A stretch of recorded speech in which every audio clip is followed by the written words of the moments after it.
di mana hanya bapa sahaja bekerja membebani bapa-bapa. Penlibatan dengan anak-anak tu mungkin kurang.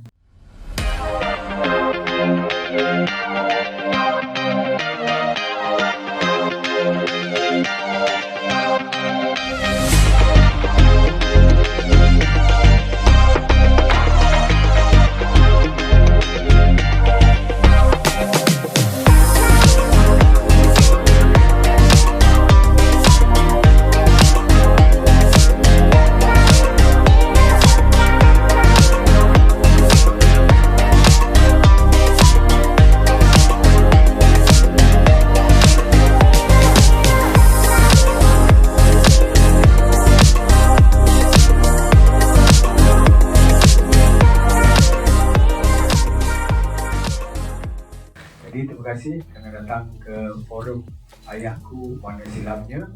Jadi pada hari ini kita tidak membuat, kita akan menjemput yang pertama ahli panel kita. Ada 4 ahli panel kita, iaitu pertama saya menjemput MP bagi GRC Jalan Besar, iaitu yang berbahagia Dr. Wan Rizal Wan Zakaria untuk naikkan kepentingan kita. Dan yang kedua iaitu beliau merupakan CEO bagi syarikat anak Melayu kita yang terletak di kaki bukit. Alhamdulillah, nampaknya perniagaan akan maju. Dengan itu saya menjemput yang berbahagia Berbahagia Encik Anwar Taha ke naik ke atas.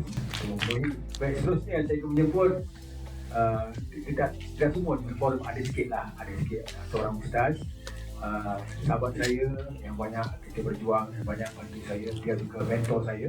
Dia yang saya maksudkan Al-Fadhil Ustaz Dr. Hanafi Abudin. Dan seorang lagi iaitu pengurus bagi Bapak Hebat. Bapak Hebat juga bersama-sama dengan kami, bukan Chris Town saja yang mengadakan ini, MAC, dan bersama dengan Bapak Hebat. Jadi dengan segala hormat saya menjemput pengurus Bapak Hebat, iaitu Firdaus Absari Ahmad. Dipersilakan. Saudara, ayah merupakan seorang manusia. Seorang manusia lelaki kepada anak, hubungan anak dan sang ayah merupakan sebagai dikatakan sebagai anak kandung pada sang anak secara biologis. Maksudnya kalau anak itu anak biologis, itu anak dikatakan anak kandung lah. Dan definisi seorang ayah itu untuk masing-masing bagi orang tertentu berbeza. Kerana kita tahu ada yang memanggil ayah, ada yang memanggil bapa, ada panggil abah, ada juga yang memanggil abi ataupun ayahanda, dan banyak lagi yang sebutan-sebutan, tengok daerah-daerah masing-masing. Namun begitu, mereka merupakan seorang ketua keluarga yang membina keluarga untuk mencapai kebaikan dunia dan juga akhirat, insyaAllah. Mengharapkan supaya seorang ayah itu menjadi ayah yang baik, ayah yang pintar, ayah yang dapat memberikan manfaat kepada keluarganya sendiri. Jadi pada hari ini kita akan bincang. Kita beri sesi forum kita untuk bincang lebih lanjut bagaimana untuk berikan kata orang tu peran ayah tu, apa objektif dia, apa cabaran dia. Jadi kita akan bincang dengan panel yang telah kita undang khas, insyaAllah. Kita akan buka untuk soalan pertama bagi sesi forum ayah ini untuk kita mulakan, insyaAllah. Baik, saya akan tanyakan untuk mulakan kepada Dr. Wan Rizal Wan Zakaria. Baik, Dr. Wan, apa khabar? Alhamdulillah, terima kasih kerana menjemput saya pada hari ini. Baik, soalan pertama untuk Dr. Wan Rizal. Semua orang nak jadi bapa yang baik. Semua orang mahu bapa itu bertanggungjawab. Tapi bagaimana untuk kita mengekalkan stigma sosial dan jantina yang dapat mempengaruhi persepsi dan harapan terhadap peranan seorang ayah dalam keluarga? Terima kasih. Bismillahirrahmanirrahim. Assalamualaikum warahmatullahi wabarakatuh. Jadi alhamdulillah saya syukur dapat bersama anda. Jadi soalan ni adalah satu yang sangat baik. Kerana yang pertama sekali kita mesti memahami lah apa itu stigma yang kita ceburi. Jadi bagi saya stigma kepada seorang ayah ni ialah kita dari segi tradisional, perspektif tradisionalnya ialah seorang ayah itu dia sahajalah yang bekerja di rumah, kan. Dia sahajalah yang bekerja keras, mencari nafkah untuk keluarganya. Dan wanita pula sebagai seorang ibu, kewajipannya adalah untuk rumah dan anak-anak. Ini adalah perspektif tradisional. Tapi dari segi konteks Singapura, kita telah melihat lebih ramai keluarga muda ini di mana kedua-dua bekerja. Jadi mungkin stigma yang lama tu di mana hanya bapa sahaja bekerja membebani bapa-bapa. Kerana dengan itu mereka hanya tahu kerja je. Tahu kerja, balik rehat, macam itu je. Dia punya penglibatan dengan anak-anak tu mungkin kurang. Jadi apa yang kita fahami ialah dengan stigma yang sedia ada ni, di mana bapa kerja saja, penglibatan di rumah itu mungkin tak banyak. Di sini kita perlu menukar pemikiran kita. Bagaimana bapa boleh melibatkan diri lebih. Jadi isu stigma ni dikatakan tak fair lah. Tak fair untuk para bapa-bapa. Tapi dengan adanya dinamik keluarga moden di mana kedua-dua bekerja, dan sekarang ni dengan kita mahu lebih penglibatan bapa di dalam keluarga, kita mensarankan beberapa cara untuk mereka bersama. Jadi seumpamanya dari segi pemerintah, kita telah memberi lebih banyak leave untuk mengambil cuti untuk bersama dengan anak. Jadi bila ada bayi yang baru, bapa sekarang boleh mengambil lebih hari cuti untuk bersama dengan bayi itu. Jadi ini juga meringankan tekanan dan beban atas ibu yang baru bersalin. Jadi ini adalah di antara cara-cara pemerintah menolong. Selain daripada itu, kita juga faham pentingnya untuk menjaga anak-anak ketika mereka sakit. Jadi dari segi itu kita juga telah meningkatkan lagi lebih banyak hari untuk para bapa untuk menjaga anak. Jadi sekarang kalau kita fikirkan, penglibatan ada cuti untuk anak, penglibatan ayah tu bagaimana? Jadi untuk saya dulu, bapa saya pun kerja juga kan. Dia balik malam, tak jumpa sangat kadang-kadang. Saya pun selalu tak dekat rumah kerana adalah CCA lah, projek lah kan. Jadi tak selalu jumpa ayah tu. Jadi harapan kita adalah dengan zaman sekarang ni, lebih ramai anak-anak ni ada masa bersama ibu bapa. Tengok saja dengan cuti mingguan hari mingguan kita boleh nampak hujung minggu tu banyak bapa-bapa sekarang bersama dengan anak-anak. Jadi ini dah di antara perubahan yang kita nampak pada zaman ini. Tapi penglibatan ayah tu bukan saja dari segi masa lah.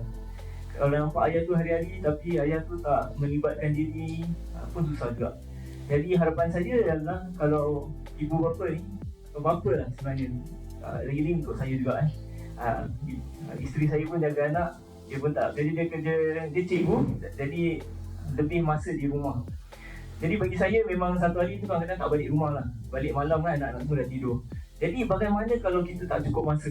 Lagi-lagi bapa sekarang kalau tak cukup masa bagaimana?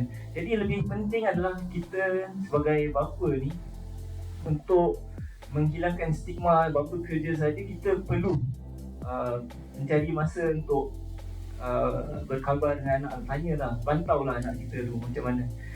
Dan saya nampak orang anak paling tua 16 tahun, yang paling muda 6 tahun. Jadi kita juga fahami bahawa anak-anak kita ni setiap satu masing-masing ada dia punya kebaikan. Dia ada dia ada different interest juga. Jadi sebagai bapa tu penting untuk kita fahami apakah interest mereka, apa yang kita boleh menolong mereka. Jadi anak saya yang nombor 3 ni, hari tu saya balik, dia bilang, "Abang, I'm very interested in ants lah, semut." Semut lah. Macam mana budak dia boleh interested dengan semut tu? Dia dah jam 4 dia tengok kat YouTube ada orang ni simpan semut. Semut banyak lah tu. Dia tanya, boleh tak kita simpan semut kat rumah? Allah, macam mana ni? Kalau tanya mak mesti dia nak kena marah kan. Jadi sebab tu dia tanya abah dia. Jadi bagi saya itu adalah bagus kerana dia minat sesuatu dan saya perlu melibatkan diri untuk sama-sama dengan dia. Jadi saya pun baca lah lebih macam mana nak jaga semut kan. Jadi bukan senang tau nak jaga semut ni. Kita sebenarnya bermula dengan permaisuri dia. Lepas tu nak kena dia nak membiak, nak jaga pun, nak kena jaga makanan dia. Jadi barulah saya tahu bagaimana. Jadi untuk kita melibatkan diri dengan anak-anak tu, kita perlu join dia lah dalam interest dia ni. Itu yang nombor satu. Yang kedua, yang anak saya yang paling tua ni dia O-level tahun ni. Allah, betul stres. Saya tanya, dah belajar dah. Tengok macam tak jalan je buku kan. Kita pun khawatir juga. Tapi yang pentingnya bagi saya adalah sebagai bapa, seiring pada zaman sekarang ni, kita perlu bukan hanya tanya khabar, tapi kita perlu memberi dia motivasi. Kerana anak-anak sekarang ni berbeza. Setiap di antara mereka tu ada connection dengan internet. Mungkin banyak soalan dia nak tanya tu dia dah tanya kat internet tau. Jadi bila kita tanya soalan dia tak ada jawapan ni. Dia dah tak ada soalan untuk kita lagi. Jadi untuk kita perlu bukan saja terus bertanya, tapi kita terus beri mereka motivasi. Dan ini adalah penting kerana walau kita tak bersama mereka sangat, apa yang kita katakan sebagai motivasi ini sebenarnya mereka menghargai. Orang tak rasa lah, tak cakap mereka menghargai, tapi sebenarnya dari segi insting mereka menghargai setiap saranan, advice yang kita bagi kepada mereka. Jadi saya harap saya tak jauh sangat daripada jawapan tentang stigma, tapi jadi saya harap stigma yang kita ada dulu tu bahawa bapa hanya bekerja, dah harus hentikan lah. Buat lebih. Kalau boleh tolong kat rumah ni ada masalah sikit. Saya adalah kadang-kadang nak tolong isteri saya kat rumah. Cuma saya buat salah lah. Ada sekali tu nak cuci baju okey lah, saya tahu pakai yang mesin. Tapi pun salah juga. Jadi bukan kita tak nak cuba, kita cuba. Jadi itu pun dihargai lah, saya harap. Jadi memang kadang-kadang ni kalau kerja rumah nak katakan kita tak nak kacau dia sangat. Tapi yang penting saya rasa adalah kita kalau boleh kasih kita punya isteri ni time off. Ini penting. Kenapa? Kesihatan mental ni agak penting lah untuk dia dan untuk kita. Jadi kalau isteri kita ni, mereka memang kerja keras kat rumah. Lagi-lagi isteri saya, pagi dia mengajar, balik dia masak, lepas tu jaga anak.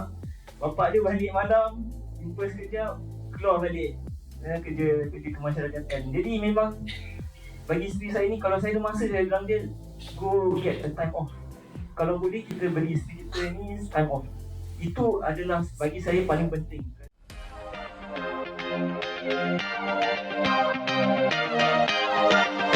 Thank you.